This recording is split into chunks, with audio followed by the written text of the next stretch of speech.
My Beautiful. pleasure. Thank you very much. Thank you It's again. Fantastic. We'll put it up in a place of honor. Yeah. I don't know, maybe we can, let's see, we have to put it up there someplace. I told you when former President Ronald Reagan was in office. And it's very sad what's going on. We both feel that way. What's going on with Russia, Ukraine, and other things we talk about, but Russia, Ukraine in particular. I'd like to see it end, and maybe it'll end, but we get some news there'll be some fighting. Something happened a couple of days ago, and now they do a return, and here it goes. It's not good. He's unhappy about it. I'm unhappy about it. But I think eventually we're going to be successful in stopping the bloodshed. It's pure bloodshed. 5,000-6,000 young soldiers a week are being killed. That's in very good shape. We like fixing things up and having them tippy-top like they have in Germany. That's a bloodbath that's going on over there. And when I see the moment where I say, well, they're going to just keep fighting. I gave the analogy yesterday when I spoke to President Putin. I had a 2-hour and 15-minute call with him. Sometimes, and this is me speaking maybe in a negative sense, but sometimes you see two young children fighting like crazy. They hate each other and they're fighting in a park. And you try and pull them apart. They don't want to be pulled. Sometimes you're better off letting them fight for a while and then pulling them apart. And I gave that analogy to Putin yesterday. I said, President, maybe you're going to have to keep fighting and suffering a lot because both sides are suffering before you pull them apart, before they're able to be pulled apart. But it's a pretty known analogy. You have two kids, they fight. Sometimes you let them fight for a little while. You see it in hockey. You see it in sports. The referees let them go for a couple of seconds. Let them go for a little while before you pull them apart. And maybe, and I said it, and maybe that's a negative because we're saying go, but a lot of bad blood. There's some bad blood between the two. I have to deal with it, and the Chancellor has to deal with it. It's incredible. The level of, there's a great hatred between those two men, but between the warring parties. Great hatred. Thanks for that. I really enjoyed it. Thank you. It's a wonderful place. It's a landmark also. And, he attacked, and they attacked pretty harshly.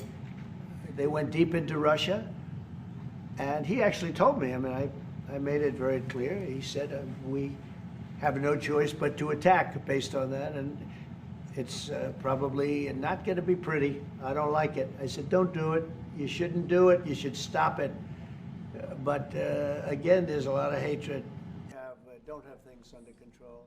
And why now? I can say that it can't come soon enough, frankly. Remember this. They like to say that I'm not friends with anybody. I'm friends with you. I'm not friends with that. I want the right thing to happen for our country, for everybody, for humanity. But I'm the one that stopped the pipeline. It's called Nord Stream 2. Until I came along, nobody ever heard, not one person in this room ever heard of Nord Stream 2. You probably did, yes, because it went to Germany. He's the only one knowing that this was a mistake. But I stopped it. I stopped it. Yeah, and you've said that openly. Yeah. It was a mistake because, and I used to go with Angela. I'd say, well, wait a minute. We're spending all this money to defend you against Russia, and then you're giving Russia billions of dollars a month. What kind of a deal is that? Which was... but you said it better than anybody else. I appreciate it. But I'm the one that stopped it. And that was the biggest economic development job, if you want to call it that, in the history, think of it, in the history of Russia. That was a massive, it's the biggest pipeline in the world. Going to go all over Europe, not only to Germany. They were Germany, but then they were branching off all over to Europe. Nobody ever heard of, not one person of you heard of it. And I stopped it. It was dead. And then they say, I'm friends with Putin. I got along with him. He respected me, I respected him. It would have never happened. But I stopped Nord Stream 2. When Biden came in, almost the first week, he approved it. He let it be built. And then they say that I wasn't tough on Russia. Putin said to me, you're not tough on Russia. You stopped the biggest, most important job we've ever done. You stopped it. Two great leaders of the world in a very short period of time.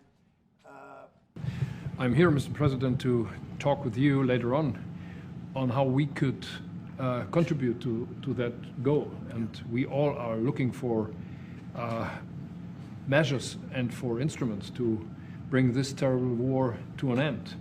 And may I remind you that we are having June 6th tomorrow. This is D-Day anniversary, when the Americans once ended a war in Europe. And I think this is in your hand in specific, in ours. That was not a pleasant day for you? No, that was not a pleasant... This was not a great in the day. long run, Mr. President, this was the liberation of my country from Nazi dictatorship. That's true. That's true. And we know what we owe you. But this is the reason why I'm saying that America is again in a very strong position to do something on this war and ending this war. I wouldn't even say finalizing it up, Scott. I would say we have a deal and we're going to just make sure that everybody understands what the deal is.